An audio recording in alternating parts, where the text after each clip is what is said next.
Good morning everyone, I'm back with another video. Today I'm gonna try to keep it short.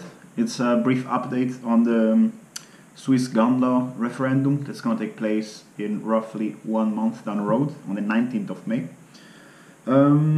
I summed up 8 points what I think this new gun law that Europe is pushing across Europe, that Switzerland will have to implement as well. 8 reasons why this is just stupid shit that we don't need, is useless and just damages our democracy. Number one, first things first, most important thing, in Switzerland we do not have a gun problem. There's many people like me that don't own guns, are responsible civilians. There are incentives to follow laws if you're a gun owner in Switzerland, and there is no need to sort of toughen up gun laws because there is virtually no gun crime. So fundamentally, there is no reason why we should push through with this new gun restriction agenda. The whole problems with terrorism, etc., is just by people that came from outside the EU and just managed to buy smuggled weapons from ex-Yugoslavia. So the two problems that led to the terrorist attack are just black market of guns, which by definition no law will change, and the fact that the Schengen borders of Europe were not enforced correctly, and we had an influx of people from war regions that carried out these terrorist attacks. So if you really want to crack down on this violence, and by definition also gun violence, which is associated to this violence, just stick to the standard rules, enforce correct border policy, and let police do the work with black weapons, like weapons bought on the black market. But you know, the normal civilian doesn't have anything to do with this. Reason number two, proposed measure does not increase security. If we have a look at what they're trying to push through, even if you forget point number one and you have a look really at the law and you say, okay, maybe there is potentially some marginal improvement in security, I don't see any extra security added from this new law.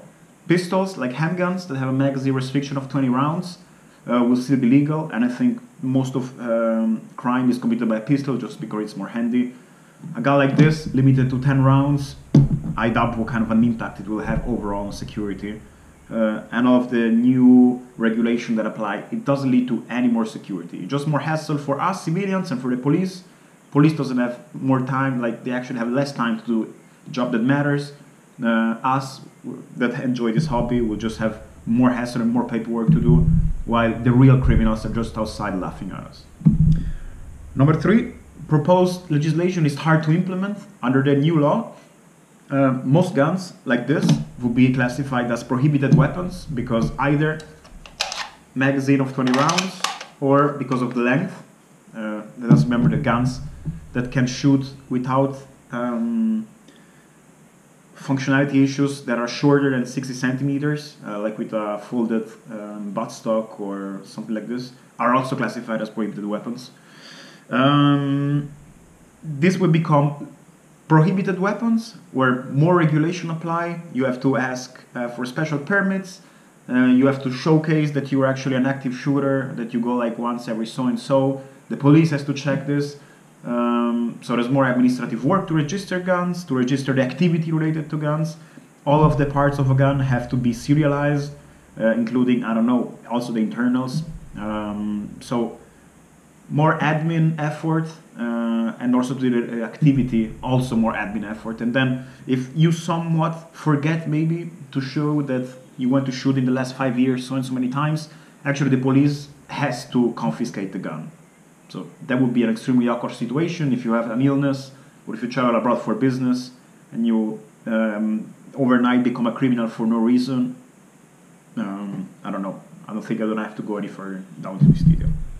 Number four, this is just the start. The European regulation says that in every 5 years they're gonna do a periodic review and they're gonna see whether the measures that they enacted have any impact on whatever statistics. Of course, as we already outlined in number one, this new regulation doesn't change anything with regard to terrorist attacks because it's done from people that do not give a shit about law in the first place and buy guns on the black market. So this regulation will have no impact on that, and I can already see that in 5 years we're gonna have the same discussions because they say, ah yeah, was more terrorist attacks, so now we have to ban long guns in general and just go back to bow and arrow because that's going to improve security. And then the next terrorist attack comes, and then, yeah, we're just going to roll our eyes and say, yeah, what next? So that's just from the onset stupid. Number 5, politicians lied as usual. Back then, when Switzerland voted on joining Schengen, even the gun community was for it because they say that they were not gonna toughen up the laws across the timeline. They said that that was it. You know, when they introduced the EU regulation back then, that was supposed to be sort of the end of gun regulation. There were more votes where people made it clear that they didn't want any further gun regulation with regard to just national initiatives here in Switzerland from the left political spectrum. They were voted down. So people have, from the gun community and outside, over the years, said that they like the status quo, they don't want any further restriction, and the politicians, what they're doing now is just they're trying to reintroduce this by the back door. And as they do all the time, they will tell you, but people voted for Schengen, so now you have to accept this. But they forget that people also voted down many more occasions to not enforce any more gun restriction. But nobody will say, people voted that they don't want any gun restrictions henceforth, so we will not implement it. This, it's never told to you, and of course, another reason why this fucking law is useless. Number 6, this law is inconsequent and paradox. Why? This gun, when I use it as a civilian, may be a prohibited gun, and I'm a potential risk to society. But when I go to the military 3 weeks per year, I am issued a SIG 550, like Sturmgewehr 90, that I can actually keep at home with a magazine of 20 rounds. So for 3 weeks per year, in uniform, I'm defending the country and everything is fine. I have a fully automatic weapon at home and no one says a thing. When military is over, the next hour, the next minute that I take off the uniform, if I take the same gun, but I just buy it at a normal shop, semi-auto, I become a terrorist threat. So it's fundamentally stupid and it doesn't make sense that the state entrusts us with these guns that we can keep at home so that we can go into the compulsory military service, and it's okay there to just hang around and do shit. Well, the next minute that you take off your uniform, you become a security risk. So I just cannot reconcile this logic, as many things that come out of the political process. It does not make any sense. Number 7, they say that you have to accept this law because otherwise we will be kicked out of Schengen and Dublin.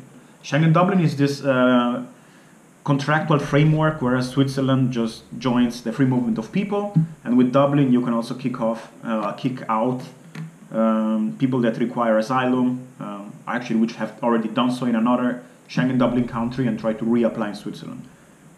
For once, I don't think that they will kick out Switzerland for economical reason, because Switzerland is a fairly big contributor to the financial pool of this stupid system. And also second, I think there is no interest because Switzerland is located in exactly the center of Europe. There's a lot of stuff that flows through, a lot of people that work in Switzerland live abroad.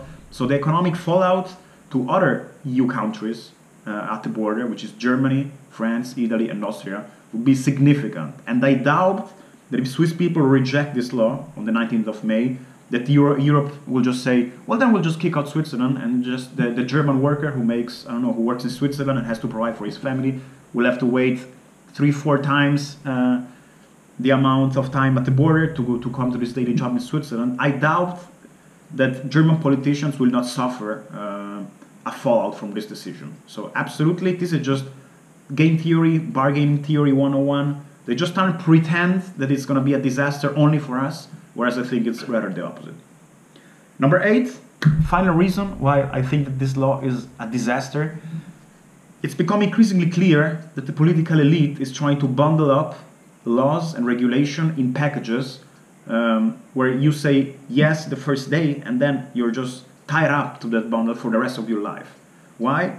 They say that if you don't agree to this gun regulation, the whole package will fall apart of Schengen-Dublin, and then by consequence, also more contracts which rely on the basics of the other package will fall apart. So essentially, you're just tied up to the chair, and you're supposed to say yes to anything that comes along for the rest of your life.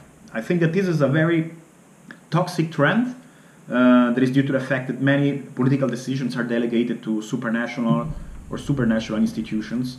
which is very, very comfortable for political elite, so they can push through any agenda, and people will just say yes because it seems that the cost of rejecting it is incredibly high. This gun regulation is just one of the examples of this new logic, and I think we have to set out a clear message, send out a message that we don't like this. First of all, the law doesn't make sense. It doesn't bring anything. It just creates more distrust between population and government. It really doesn't help. The underlying problems that the politicians are not trying to solve will go way beyond this stupid gun. Because at the end of the day, if you're a normal people and you just enjoy your hobby, nothing will happen. The gun will stay the gun safe. The terrorists that came from Syria came to here because border was not properly enforced. So people could come here with no paperwork and were just handed over money. They were able to be radicalized or join radical networks where the police, with which the police was unwillingly or not able to crack down. So it's not consequent. It doesn't make any sense. There's no logic that confiscating these guns or having us go through all of this hassle will just create or change the status quo for the better. And hence, we have to reject this on the 19th of May. Don't believe what the politicians are saying. Think with your own head. Look around you. Look at the community. People around you have not changed in your community, but the politicians are trying to bring in always more people, more security risks. You have to live with that, and to be more secure, they say that the solution is that you hand over your weapon. I'm just going to leave it like this. Think about it whether it makes sense or not.